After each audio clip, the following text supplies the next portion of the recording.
Um, can I just explain a little bit about the timing here? My name is Mike Tooby, for those of you who've not met me. And as well as you here in the cathedral, there are people watching online. I just need to turn the sound off.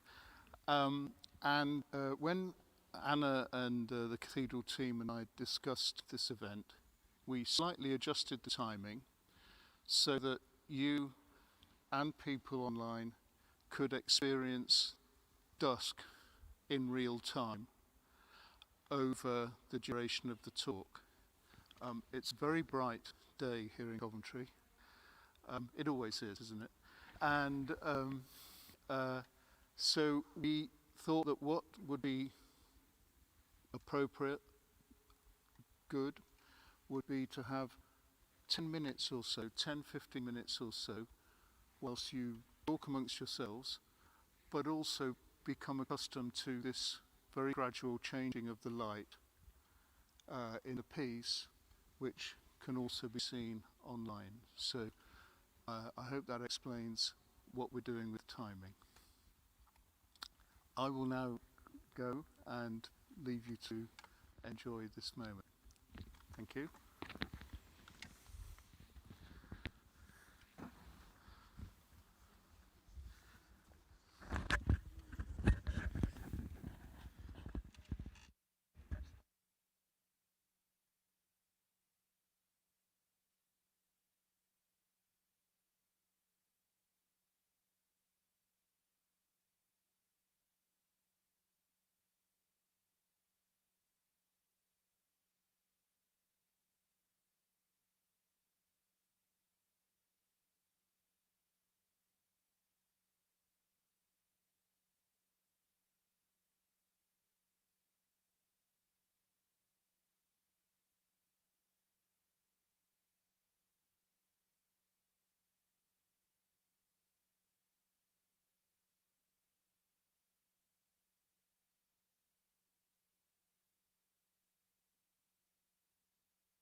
So, welcome. As I said, my name's Mike Tooby. This is Anna Pettis. Hello. I'm trying to decide whether it's a really good... What do you think? Should we leave this screen here or should we turn it away? Do you need it? It's No. maybe a bit distracting. I think it's really distracting.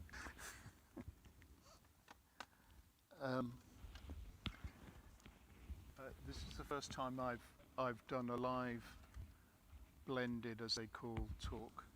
And Anna, you do this with teaching as well, don't you? As I do. But it's the first time that I've ever had a system where I've seen myself on the screen as if I'm at the other end. And it's the first time I've realised that it's about 10 seconds later than... so there was I thinking it was a great idea to watch ourselves, but it's not.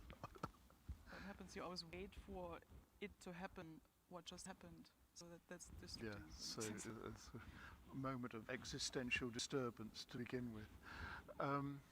We have so to speak louder. we have to speak louder. So for those of you in the cathedral, try and wave and go like that. If we start talking to each other and we get quieter and quieter, the possibility for that happening is high. So please just wave. For those of you watching online, I should explain that we're at the west end of the cathedral. If those of you know Coventry Cathedral, you will know quite how extraordinary it is for Anna and I to be looking down the nave to the Sutherland tapestry, and you'll be looking out to the ruins of the old cathedral through Hutton's great West Green, which we'll come on to in a moment. If you want to orient yourself online, if you've not been to the cathedral, the Coventry Cathedral webpage, if you put Coventry Cathedral Broken Angel into Google and it takes you to that page, the page has an image of Anna's piece from the other side of the glass, so that if you're watching online and you want to orient yourself to where we are, that's one possibility. Of course, come straight back having done that, won't you? So the event is at a rather kind of poignant moment for us, being the last day of the piece. So it's kind of very mixed feelings that we have, and we'd be very interested in your thoughts and responses this evening. We're going to talk for about half an hour, we thought, with each other, and then turn to you for questions. And if you're watching online, I'll repeat back the questions from the people here in the cathedral so that you can get a sense of what people are asking about. I need to say that I'm doing these introductions rather than John Whitcomb, Dean of Coventry Cathedral, who we're very sad isn't here. I hope he's watching. He's been such a supportive presence in this project, and he's isolating because of COVID, and we hope he stays well, and we miss him. I also therefore have to say some of the things that John explains about cathedral, context of this window, so much more eloquently and with so many very powerful insights than I can do. So, but I'll do my best to set the scene. We also thought this was a moment for us to say thank you to the fantastic cathedral team that we've been working with, Asha, Georgia, Molly and Michelle and others who've made working here so special.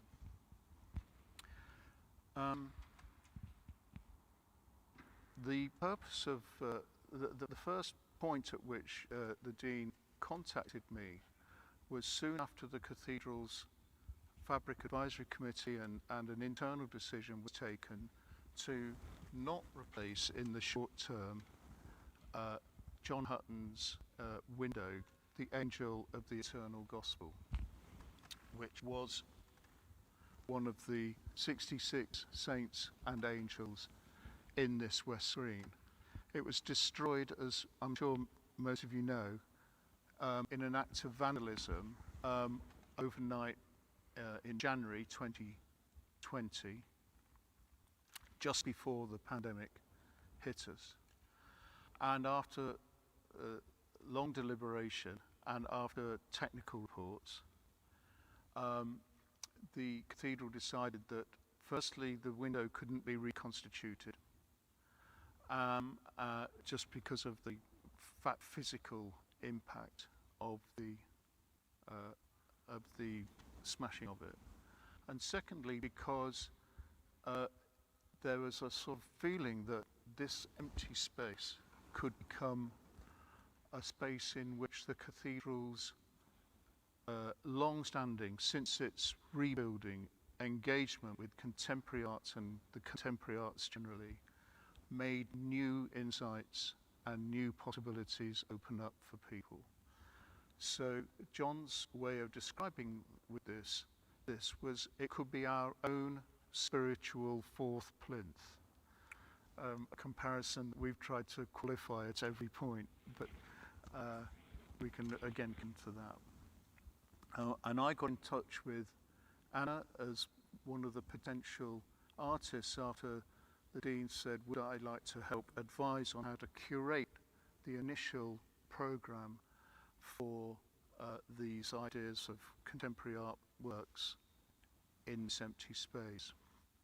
I contacted you in the autumn of 2021. Could you just briefly say, you grew up in Dresden and studied in the States, but you were in London when I contacted you. What's your role in London, Anna, and what were you doing at that point? I've been working with glass for a long time, and working with glass requires a lot of specific equipment, and so I've been traveling a lot, like from Germany to the States, and then to Scotland, and back to the States, and then I ended up teaching in London.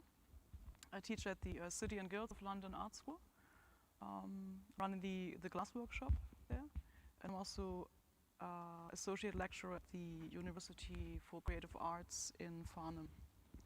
And these jobs basically brought me to the UK, and in a way ended a bit my journey of moving to different places. I also have my own studio, of course, in London. So I very much enjoy teaching and do both. I teach mostly 2 days a week, and then the rest of the time devote to my own practice. Yeah.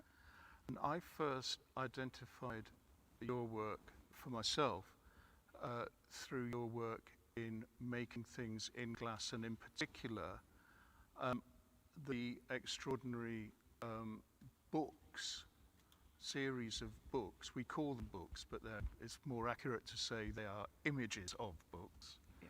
And for those of you in the cathedral, Anna's made a new one over there. We'll have a go at showing you online in a little while. But actually, when we started to discuss whether you might be interested in this project, you told me that you'd already been to the cathedral a little while ago. When was that? The first time I came here, that was the first year I have been living in London. That was 2016. And I came here on visit with my parents, who came over from Dresden, who have some related family in Coventry as well. So we came here and they showed us the cathedral. And that was the first time I encountered John Hutton's impressive, large piece of artwork. And I remember that that moment, which was quite emotional for me and physical. Just having worked with glass for such a long time already at the time, just gave me such a feeling for the material. Yeah, I just thought this it's an incredibly large scale piece of artwork working with glass, and it took him 10 years to engrave this.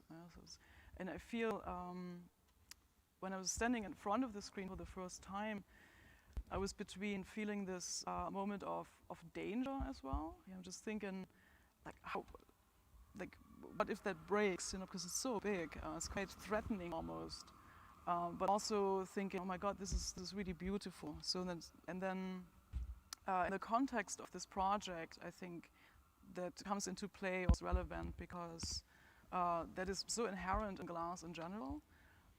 It's beautiful in many ways, but it's also very dangerous. Yeah, so it can be quite lethal. We first met on site in that very short bit of relaxed lockdown. I think it was late autumn 2020, wasn't it? And we were having to meet outside, and Ash and Georgia and John showed us the fragments of the Hutton window, which are down in the basement. How did you sort of relate to that? How did you feel on seeing that? 'Cause I have to confess, I had seen it once before. So, Yeah. but what was it like taking that on for the first time? Well, I did. It was almost a bit disappointing in a way. I mean, I've seen a lot of broken glass, a lot of broken art as well. So, but what happened to the screen? I think in order to save most of it, they siliconed it to some plywood or so. There's a lot of The am I allowed to say security this? people Security people. overnight, yeah.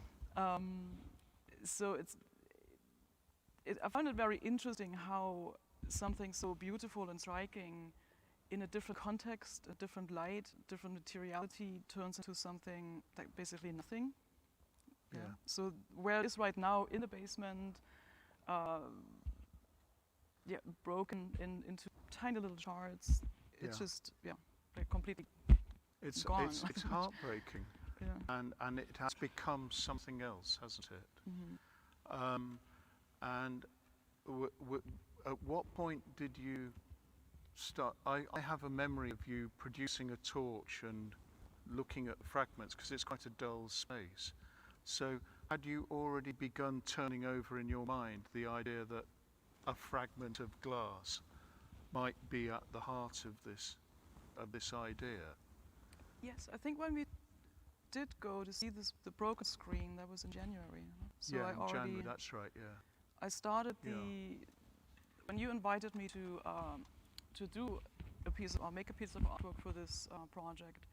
I actually ventured out a completely different direction in the beginning, and I know that John mentioned this a lot.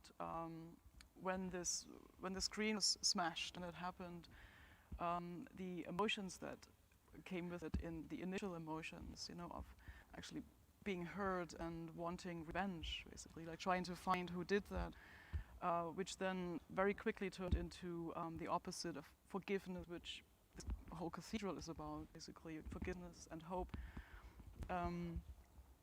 So I was actually very much in the beginning more thinking about who were these people, like why did they break the that artwork, not the window next to it, like there was all these questions of also the community. I was thinking, how do people in Coventry feel about this act? Is there also a little bit of guilt in that direction, being from Coventry, or like all these things, and then that then shifted to thinking about actually the beauty of broken glass, because that has been a theme in my work for quite a while. Just the simpleness of a broken piece of glass. Yeah. There's so many layers of meaning in that. Yeah. It's very what's the word? Metaphoric.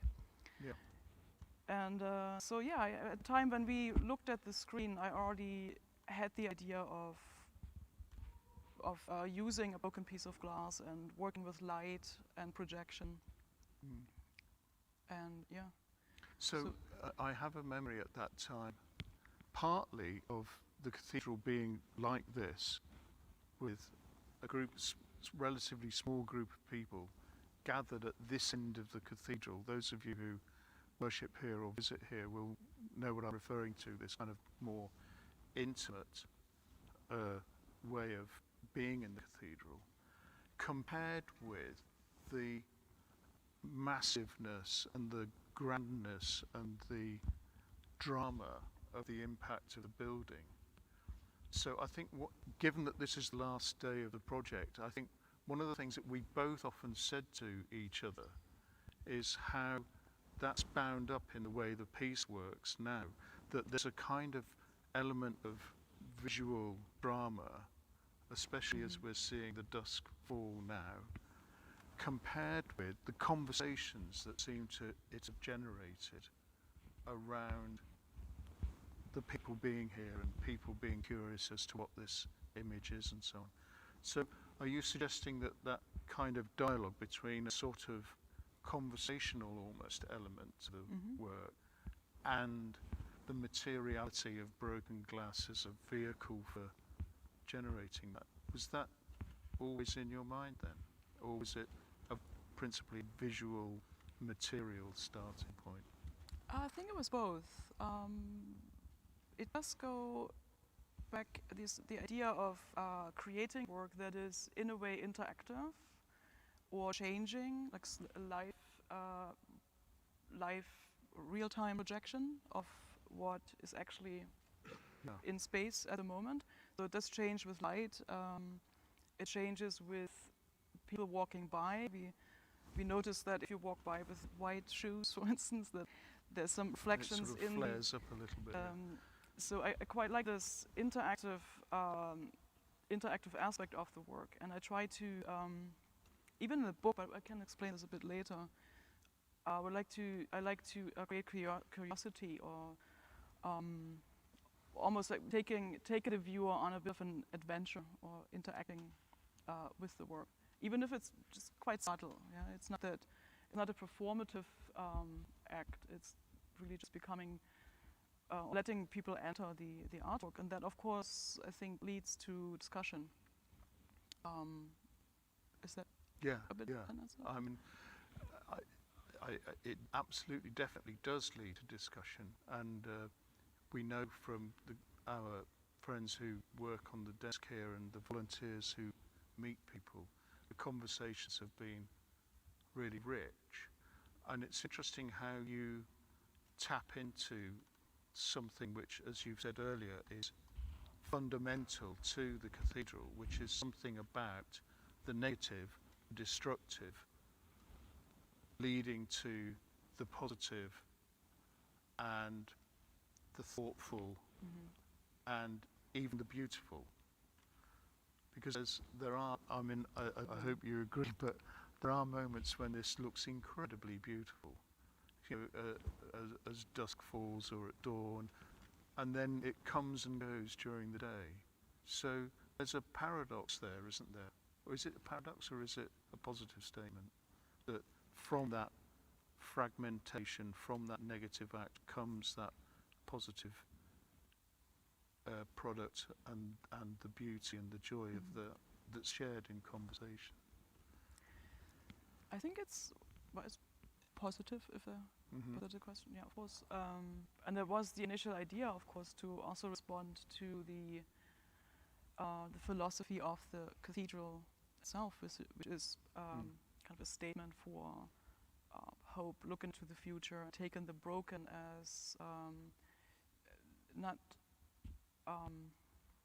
ignoring the history, or still like building on the brokenness. That makes sense. So, I mean, the decision to leave the old cathedral and then build another contemporary place of worship and a meeting place is quite a statement, I think. And in a way, this act of destruction of this window caused on a smaller scale, of course, similar emotions, I think, for people who are connected to the cathedral and have been, let's say, grown up with this artwork, John Hutton's artwork. So this, it was definitely part of my concept from the beginning on, to try and use the idea of the broken shard, the broken glass, as an act of, or a gesture of healing maybe almost, or like to turn this act of violence and destruction into something hopeful. Yeah. We talked a lot, as your idea developed, about using a fragment of the Hutton window or a fragment of glass. So could you tell us a little bit about your decision making there and how it ended up? Yeah. So when I came to the idea of using broken glass as an image, I actually, there's so much to say actually. So it started with just thinking about the creative process, how that comes along. Mostly, like basically every time you have a project, specifically if it's site-specific or if it's project-based and you have some sort of either a location or a context, like some sort of a frame, then the way I went out is a bit like you have bits and pieces here, and then you have an idea there, and everything is a bit like walking through a dark forest maybe with a small torch, and you have these like flashes of light, and then eventually it starts to make sense. And so thinking about what I could make for this cathedral, I remember that I had this like really beautiful broken piece of glass in my studio that I just never ended up thrown away, or just I thought eventually this will fall in place. And yeah, I just had this idea of using this piece of glass and put it in front of a camera lens. Maybe we should also explain a bit what's actually happened in like the whole setup of the piece. But I took this piece of glass, put it in front of a camera lens, and connected the camera to a projector. And then the image scaled up, and with the light of the projector, it looks like this illuminated wing. It's just the way the glass broke. Yeah, we call it a conchoidal break. It's a bit like a phenomenon. It's what glass does sometimes. When it's very thick, it breaks into this shell structure or feather structure. And so that seemed to work really well. But then, of course, I thought it would be really nice if I could use a piece of the original window. Yeah? And that's actually was one reason why we went to see the broken panel. And that's why I had this torch with me. looking for magic basically, but it just unfortunately didn't happen, or maybe fortunately. So that's the discussion point, I think. Because do you remember we had that conversation with John about the different kind of representation that would have, symbolic representation that would have followed if it was a piece of the window as opposed to a piece of conchoidally broken glass. Do you recall that conversation? Yeah, absolutely. Of course. I mean, we had this discussion more than once, I think, especially I with myself. Because in a way, I love this idea so much that I really wanted this piece to come alive. And I didn't want to, just because I couldn't find this piece of broken glass in the panel, wasn't a reason for me to skip this idea.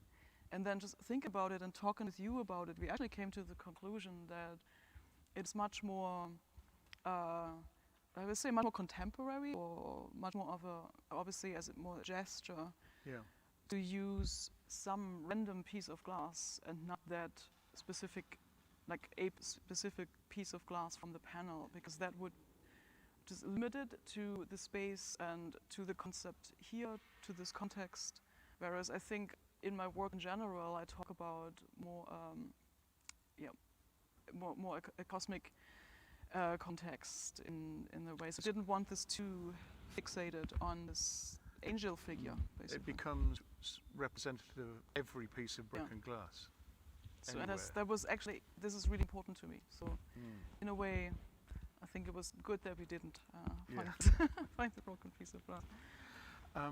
So amongst the technical things that are going on is you used Raspberry Pi software, hardware and software, to keep the camera lens open, which is a kind of technical trick that until you realise that you're standing there and the camera's shut itself off, you think, oh, hang on a minute, but you obviously carefully thought that through. how did that work? How did you understand that? I kept saying that the whole setup as it is, I actually took away that craft aspect that glass very often has, Yeah. and also especially John Hutton with his specifically invented engraving technique. It's a very interesting story, the way he actually ended up being able to carve and engrave on this big scale. Yeah, so for me, not doing anything to the glass, I find quite interesting. It was contemporary, but then I also think that the craft part is to get the technology in shape, also make it look good, like the whole design of the equipment, but also the functionality. Like cameras do have the habit of turning off after 30 minutes. And to work around the problem, I spent months trying to figure out how to get my camera not to do that, and didn't So succeed. there's a kind of craft element in what appears to be some kit that we found, and and that's a kind of interesting way in which you're repositioning your own practice vis-a-vis that term craft, as you say. You work in glass, that's craft. Whereas this might be, in contemporary art terms, be categorised as a site-specific installation. That's been an interesting thing to observe. I mean, I don't think it's not really important for the piece, I think. No. It's just something that I, as an artist, of course, deal with, or everybody who works with a certain material, could be ceramics, could be metal, and these categories. I don't think that is relevant at all for this product. It's just for my journey and where I come from. Can It's we talk about the surface treatment and how you decided on that? Because that's become quite a component of the question that we've seen in experiencing the work over the last 3 months. The daytime, nighttime, dusk, early morning sort of rhythm, and the extent to which one sees this surface that's there all the time. Would you mind explaining how you sort of went through thinking about that? Yeah, of course, that was quite a challenge to project the image against daylight onto a glass panel. Yeah. It's something you actually, try to avoid usually. And, maybe something to say about the fact that this is called the west screen is worth noting, because it's not west, it's south facing, because it's theologically west, north, south, east, west. So actually it's a south facing light that you were dealing with coming through clear glass, and yet at the same time you were really determined to make this idea of an image work on it. You know, of course, I have been thinking, okay, maybe I could project that image onto a wall. It could project onto the concrete, basically. But there was something about bringing that image back to where it was as a statement that was quite important to me, actually. So yeah, that was a bit of a challenge, and it still is, depending on the weather, of course. I was hoping that it is a bit more visible in daylight, I have to commit. But it has been during November, December, I think, the darker months where the sun was a bit lower. I think I'm going to talk about this maybe a bit later. Well, let's touch on it now, because I think it's an interesting thing about passage of time. We were saying maybe this is a kind of part of a concluding comment, but mention it now as it's come up. That question of the changing of the season through end of November, December, Christmas, and the New Year feels to me as if it's become kind of part of what the work is now. Whether that will continue in our memory of the work as it being a kind of passing through midwinter thing. Is that how it works for you, do you think? Yeah, absolutely. I think it would. It is a winter piece, definitely. It's made for the darker months, but also I think it's quite symbolic as well, because I am using light for this piece. Yeah, it is very much about light. We will also later talk about the title, and that of course works better Yeah. in the darkness. So, tell us about the mark on the surface, and we have to pay tribute to one of your former students, Oscar Wilson. helping us resolve that. One of my headaches a little bit was like, what do I do to the screen? Initially I thought I'm going to commission a glazier workshop to acid, like somehow it needed to be blocked, obviously, otherwise the light just goes through. And then that sounded a bit ambitious also because we did have a bit of a short time frame to make everything happen. And I just couldn't imagine to have the whole window replaced. And then I thought it was actually much more interesting to introduce another level of vandalism and spray paint it. So I'm using frosting spray. And since I'm not a graffiti artist, I was really scared of spraying this window. It's a bit of active spraying a church window. So I asked a friend of mine, Oscar, or a former student, if he could come help, because he's a graffiti artist, amongst other things, but he does graffiti a lot, just to help me spraying this window, and yeah, so he did. And at Bright Lights, I don't know if any of you have been regular, as some of us have been saying about, as regular visitors, that during the day you see the physical gesture of the graffiti paint quite evidently, don't you? How does it look online, Asha? Can you actually see it now?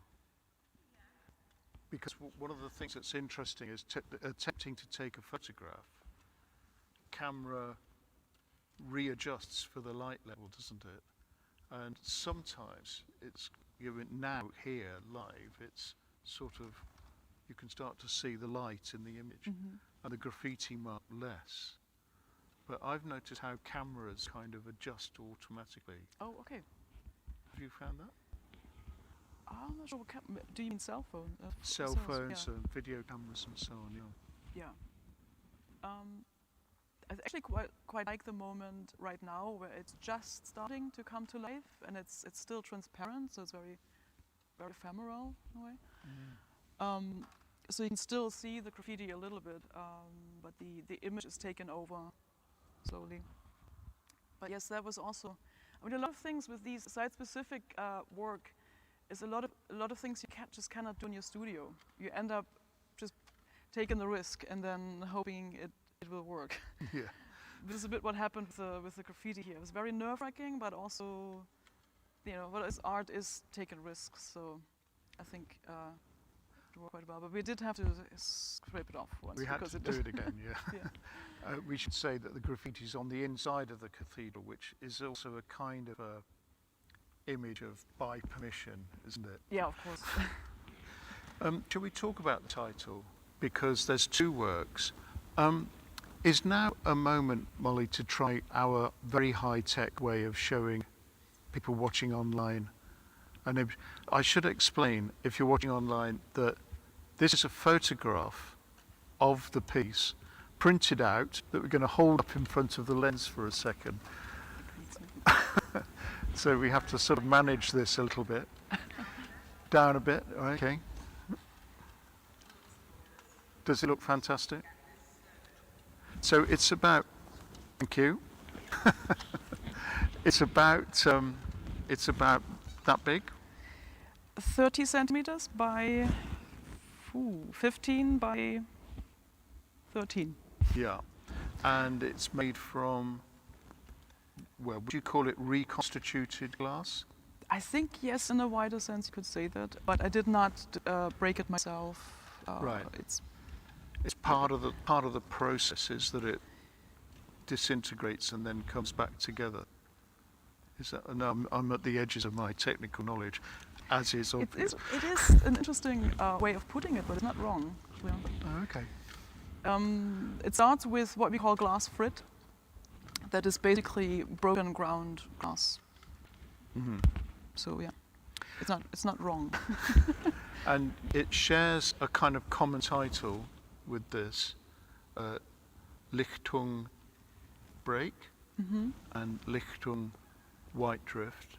Yeah. So would you mind sort of sharing what you're thinking about the word Lichtung and how you arrived at that? Mhm. So Lichtung is German, obviously. Not really translatable in a way that it catches the whole metaphor, or poetry almost. Lichtung in German has a bit of a layered meaning. Basically, it means light, but it's the act of bringing light to something. But we use it as a word for Lichtung in a forest, like a clearance in a forest. So it means it's light basically as a positive material, like to call it material. But is it creating space, a kind of metaphoric element understood as part of that? Yeah, it's creating space, but it's usually based on destruction. So I find this very interesting that this word, which is, I think, also just phonetically a very beautiful word, like Lichtung.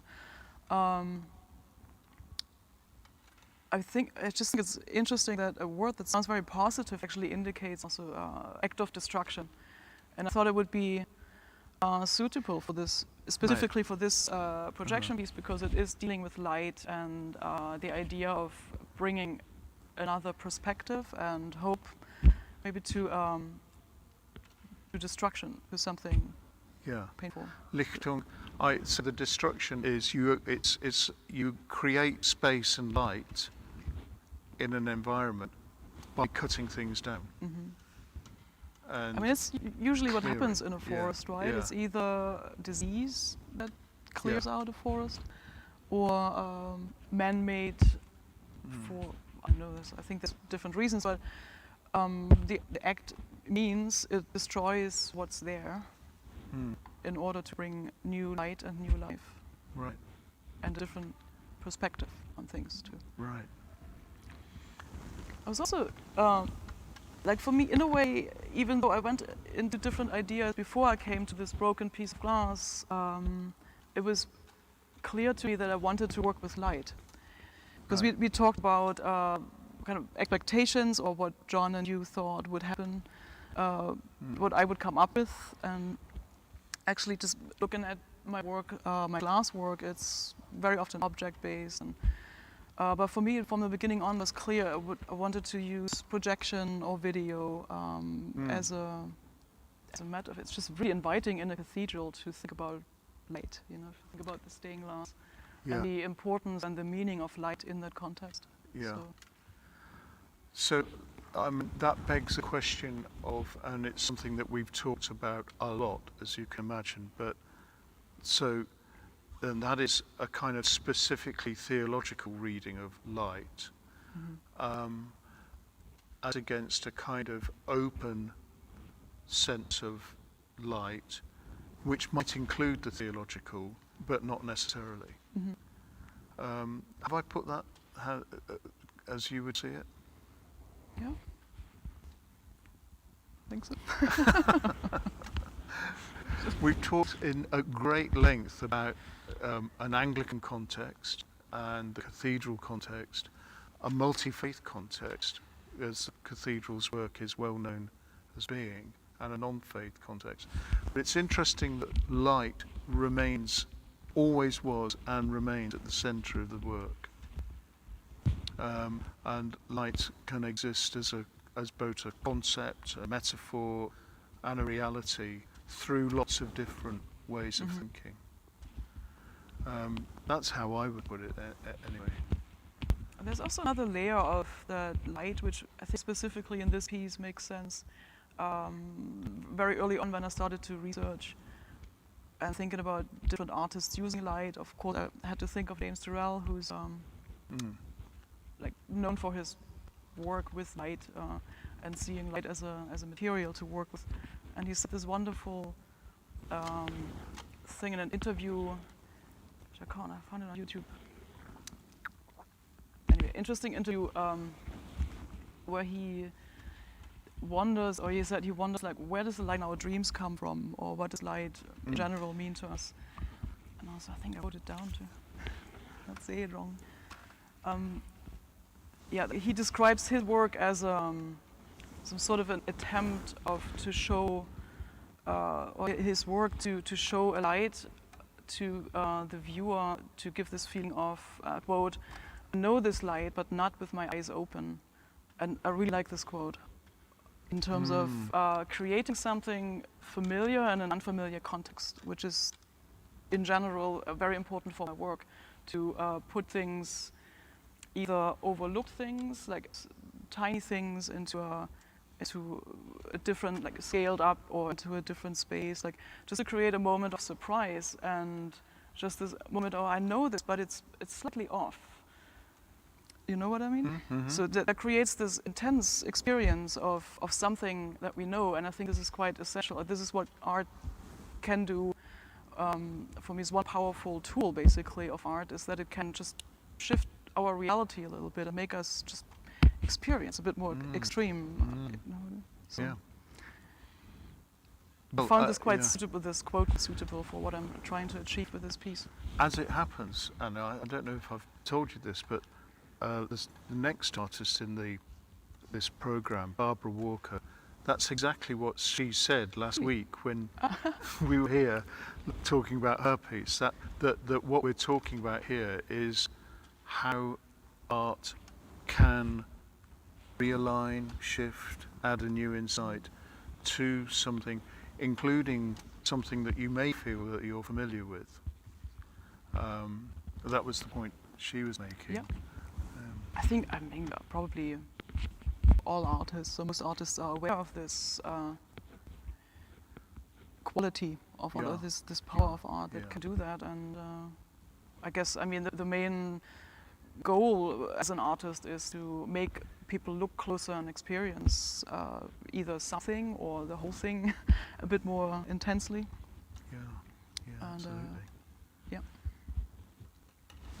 I'm checking our time. So, there's a couple of things that we haven't said on our route map through this conversation, but shall I just pause in case there are questions or comments that you'd like to ask or make at this point?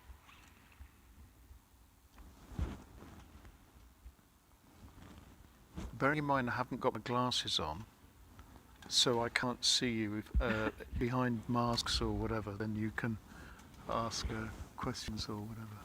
Yes. I was very, very interested about the concept of it all, and I don't know anything about class, and so it's really interesting. But this is fascinating, but I don't understand how it's being done. You said about the graffiti, and I'd love to know what Okay. it is, and I'd Yeah. love to know how that affects. I don't know whether it's in the glass or on the glass, or Okay. Okay. so Yeah. it's beautiful.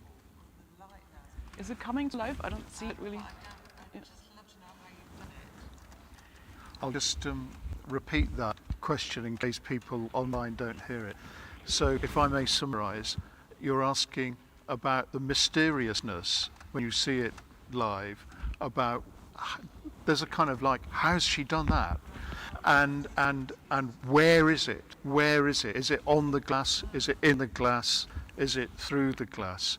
I know exactly what you're saying, so I hope that's a summary of your question. I'm going to guess that Anna could say, well, that's the point. But anyway, sorry, I'm stealing your option for responding. No, I love this question because this is one thing that I love about materials, that you can create this kind of moment of mystery, and yeah, it's just called mystery, and that is also what feeds into that is the question, how is it done? And when you look at the books, for instance, it has this quite unusual materialism about it, and you don't see as glass if you don't read the info necessarily. And I just like this, again, it's this moment of curiosity. I would like people to also, through this material aspect, to enter a work. I'm just going to explain it in a second. This is definitely part of how I work and how I'm using materials as a tool, basically, to create this curiosity, and also allow you, who doesn't know much about glass, I guess, to become a bit part of it. You're investigating. I hope it's not too frustrating, because eventually, I think if you spend time with a piece, you can figure out like how it actually works. So maybe I'll just give a good explanation of what is happening. So this is a piece of glass on the floor, right, on the ground, which is sitting on a black flocked piece of steel. And on the glass, there's a torch pointed onto the glass, which highlights the break of the glass. And onto this glass, there's a camera lens that is attached to this little Raspberry Pi computer, which communicates to the projector what it sees at the very moment. Yeah?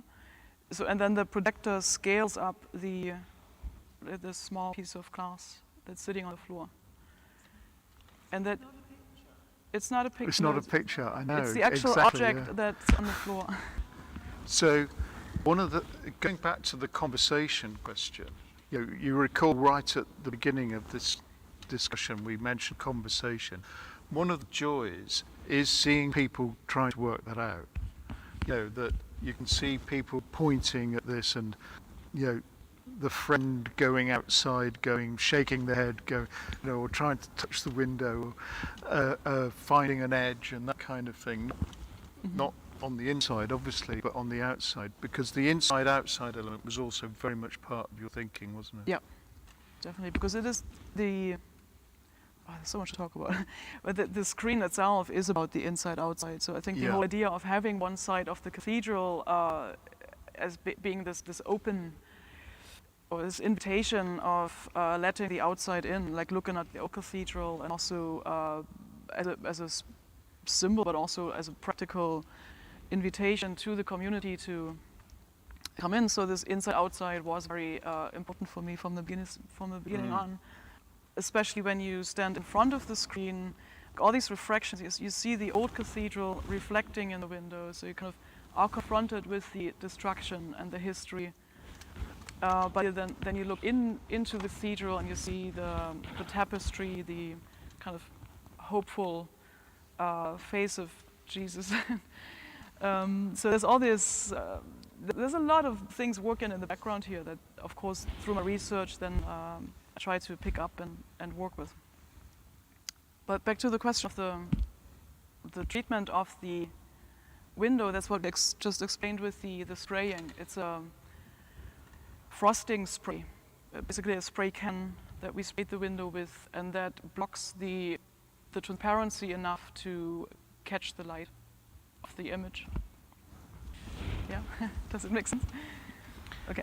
It is interesting seeing the YouTube feed on the screen, because there's nothing like the contrast that we're seeing live coming through on the screen.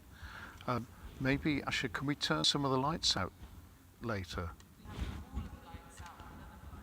Let's just see what happens if we turn the lights out. This is your chance to say, I was in Coventry Cathedral when they turned the lights off. I'm just curious to see whether the lens continues to correct. The crib is playing the background of the crib, which seems to be still here. There we are. It's sort of starting to change. Doesn't make a big difference, does it? On the No, it doesn't actually. It does make a difference here in space in the actual. Yeah.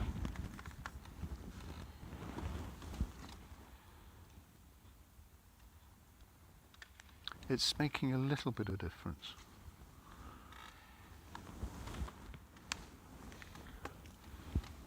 Yeah, I like this moment of transition when dusk, right, yeah.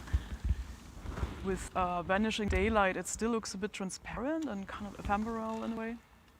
It has this really strange translucency to it, which then eventually disappears once you start to not see the outside anymore. Then it glows much more. But right now, I really like this moment where it's almost three-dimensional, maybe. What people online won't be able to see is like we start to get an idea of what Ed Sheeran must feel like when everyone gets their cameras out. Yeah. And I mean, I think there's a few more people in the audience at his shows, but so you can see now the projection going over the window bar, and that was also a key decision, wasn't it, for you to break out of the window, make the image break out of the window. I'm bound to say there is then the uncanny way in which you pick up the forms of the wings in some of Hutton's figures, and in particular the angels on this bottom row. Could I ask about the intentionality of that? Was that happy, or was it in your mind all along? Yeah, we had this really interesting discussion during another talk that we did here. Was it in November, where similar question came up? Yeah. And of course, I have been thinking, or I am thinking in general in my work, a lot about intentionality and how things just happen by accident. So I don't really like this word accident so much. It's more, as part of the creative process, you just become alert to a lot of things. Like on the search for an idea, a lot of things just happen on the way, in a way. But I'm not sure how much maybe subconscious intention there is actually. Yeah, because I still need to see it. I still need to recognize, oh, this matches the wings, or you know what I mean? So I think last time we had this discussion, like, yeah, but if things just happen by accident, or I don't know, it wasn't really critique, but I felt a bit pushed Yeah. in a way, which is really interesting. But of course, yeah, I'd like to call it accident, because I did have this piece of glass in my studio, of course, that then just happened to be perfect for the wing, because it does pick up Hutton's gesture of engraving really well, and also the wing shape. So it is a bit uncanny, as you say. But I don't know. You can call it accident, but it's not. I would say like every decision that I make in my work is very much intentional. But of course, in the creative process, things just happen, and that's, I guess, what we call inspiration as well. So the intention is to keep, then. The intentionality is to recognize those moments and make a decision about keeping it or and not to keeping it. Give it a form. Yeah. Thank you for your question. Any others?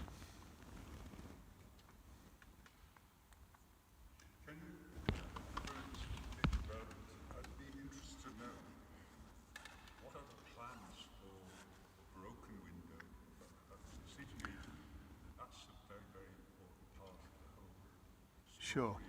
Yeah. Yeah. It's the next chapter, if you like. Yeah. And then start to read the book backwards and see where it came from. Yeah. And there's two, and a question I'd quite like to ask Anna. So you're asking about the Hutton window. Yeah. And then there's a question also about whether this might ever appear anywhere ever again, which is something to do with temporariness. So Diane or Asher can correct me if I'm wrong, but as I understand, there's a technical challenge of what you do with the broken glass. And believe me, it's depressingly shattered, to the extent that there's actually a bucket of tiny, tiny pieces which were swept up by the people clearing up morning after and overnight. So there have been technical reports on whether it is repairable. As I understand, acknowledging that it's not repairable, the second question is, so how might it go on display? So there is a plan to consolidate the fragments and present them as fragments to visitors of the cathedral. I suppose in a way that might recall some of the aspects of, for example, the fragments of glass taken from the cathedral in 1939-40 before the bombing and then being represented in another context. So there are echoes of ways in which there are fragments of glass across the cathedral's history from before 1939, from before 1962 and after 1962. Secondly, there's a rather wonderful story which I'll just share with you, which is right at the end of her life, Hutton's widow, Marigold, heard about the idea of having temporary replacements, and in dealing with obviously the impact of coming to terms of what happened to her husband's work, said, what a good idea, and has offered the cathedral the drawing for the angel just before she passed away. Last year. So there's another dimension to this whole thing of finding a new life. So the possibility exists, but it's a long-term issue that the fragments and the drawing might be capable of being exhibited together. So I think that's the position at the moment about the original window. My question to Anna is, can you imagine this being anywhere else? Absolutely. I mean, we haven't really talked about our own biographical aspect in this. Yeah. I don't know how much we should go into that, because I think at some point we decided that it's not so relevant for the artwork. But just to say, I'm from Dresden. Dresden. That's a kind of Dresden accent you're putting on there, isn't it? Dresden. Dresden. Dresden. You're from Coventry, so it's another level of like, is it coincidence or like, what is this, serendipity? Yeah. I don't live in Coventry. I haven't lived in Coventry since the age of 18. My family, my parents, my father now is still here. And there's something that we've talked about kind of reconnecting with places. Because how long is it since you've lived in Dresden? I did grow up since I left. I did grow up in Dresden. So I left when I was 21, I think. Yeah, so similar kind of point in your life to me. And I still have family there, of course, and I still call it home, but I have been living away for like 20 years now, I think. But then, yeah, it's interesting to work on a project that's in a way also reflecting Dresden as a twin city of Coventry, but not being in Dresden. I mean, to answer your question, I would love this piece to, one way or the other, move to Dresden. Or basically for what it is, because it is not really limited to the angel holding the gospel, I think so, because for me it is this general gesture of brokenness and finding a new image or a new positive image in something small. It would be nice to have it move. Yeah, I just need to find the right location. And, Thank you. Asha. Okay, I have a question from Dean. What difference has it made to you to be working here on the project, and what will it leave you with? Could you say that again? is this for both of us, or? Okay. This is coming in from the, I should explain, this is coming in from the Dean, isolating as he is just over there. What difference has it made to you to be working here on this project, and what will it leave you with? And then a side note, it would be amazing to send the installation to Dresden. Yes. Okay, so to repeat that for those of you following online, what difference has it made to us to be working on this project? John is asking. And secondly, wouldn't it be amazing to see this in Dresden? So Would you Sure, like? what he means with, He's asking, I think, where might it take you, and what impact has it made on the work, and where might it take your thinking and your future ideas? I don't know yet. You don't know. No, this is a bit definitely what it brought me was over a year of like intense research and very emotional, personal approach to artwork. I mean, when we make art, one way or the other, it's always personal. Even though I'm not a big fan, or I'm not really working with my own biography necessarily in my work. But that's really a bit distracting. Let's see. I'm a little Yeah. off. I think the other thing to say is,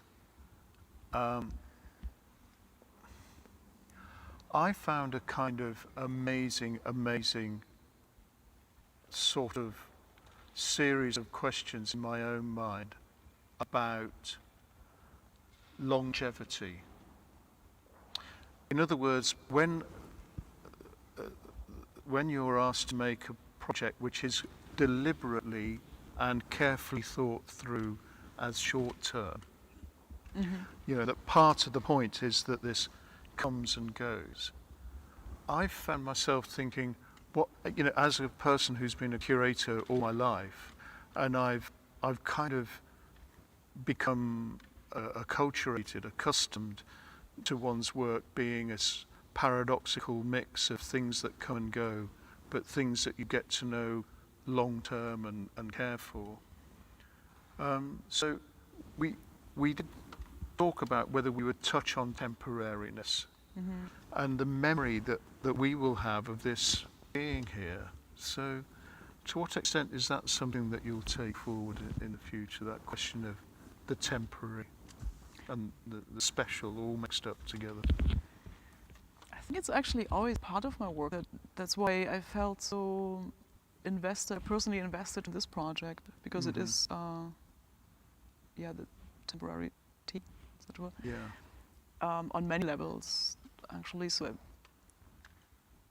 I'm not really sure how to answer this question, to be honest. I just felt like this project just naturally came to life, and it was so much like me personally.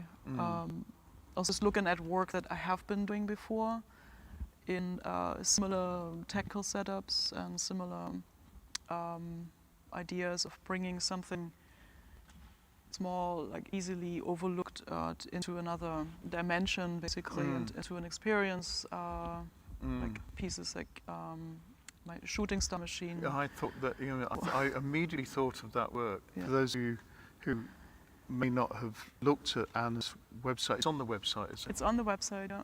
It's on called One on your All. website, and it's a work made of light going through the dust that is normally in the air.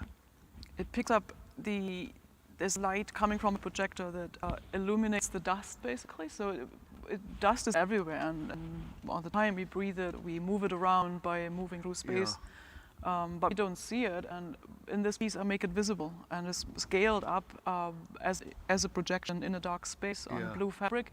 It looks like meteorite showers, shooting stars. Yes. Or like the fingernail moon, things like this. So I think, let's say, like, this project probably was encouraging to keep looking for similar ideas, or just to expand this body of work, because it has been a big inspiration. And of course, on the way, there have been some ideas that I haven't realized, because then I ended up making these two pieces, and there were, as always, when you research a project, then you end up finding a lot of things that might fall in place somewhere else. So, but I don't have a specific piece in mind right now. I have a few projects coming up, but they are slightly different. I think light and dust are big enough concepts to last you plenty of time. Any final question or comment? Yes, up there.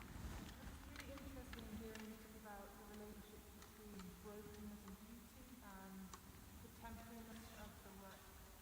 I wonder if there's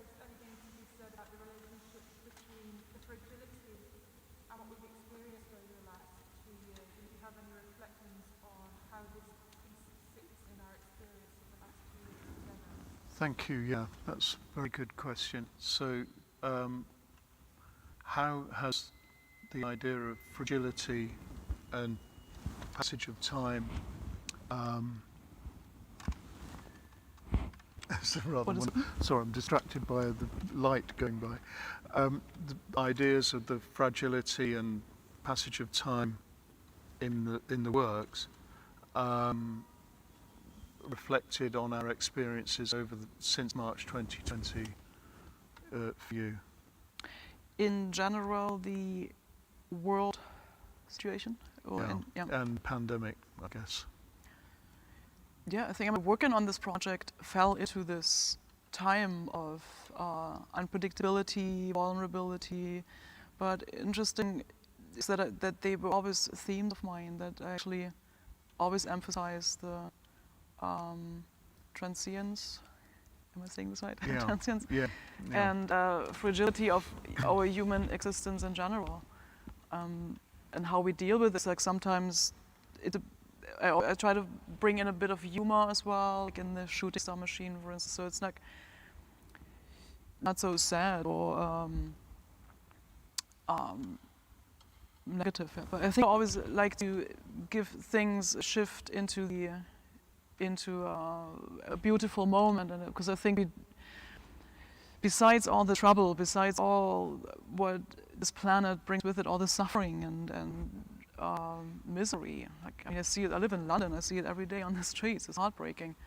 But at the same time, just thinking out of that box a bit, how amazing it is actually to be here on this planet. And sharing this, not only this difficult time now, but sharing all the time. Just cherish the moment that we have here. This is always, in a way, that was what drives me to make work. And of course, that piece for what it is and what it responds to is very much emphasized by the time that we live through right now. So I'm not sure. I mean, I couldn't be here on a daily basis, so I don't know how it actually influenced the approach of the viewer, like how, if that made the perceiving of the piece more intense, I can't really say. Thank you. I think that's a great note to end on, positive and hopeful in fragile times. So thank you very much. Would you join me in thanking Anna and congratulating her on this work? Oh, no.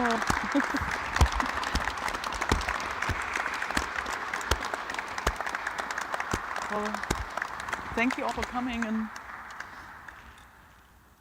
it's over now. It's so strange. And also, of course, a big thank you to Mike. It was an absolute delight to work with you. Thank you. Thank you. I hope we continue to communicate. We will. Yeah. Should we turn the lights back on?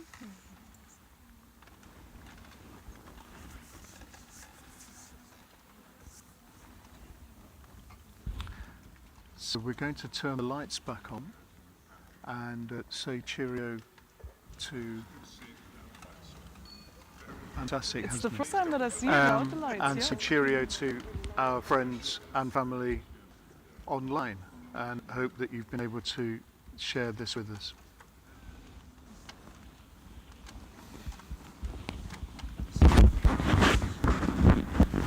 No, they all go tomorrow, so it's going.